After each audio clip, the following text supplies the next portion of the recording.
Okay, ito, may kwento rin to. Pangalawang Mercedes-Benz na po nila ito sa iPhone. Kasi yung una po, maraming problema. Hinuli namin sa kasa. Sabi ko, soli yan, palitan ng iba. So ngayon, napalitan na ng iba.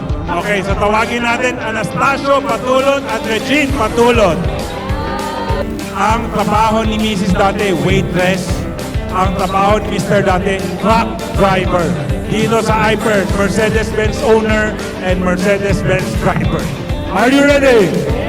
5, 4, 3, 2, 1. Wow! Totoo na to. Ang ganda. Okay, congratulations.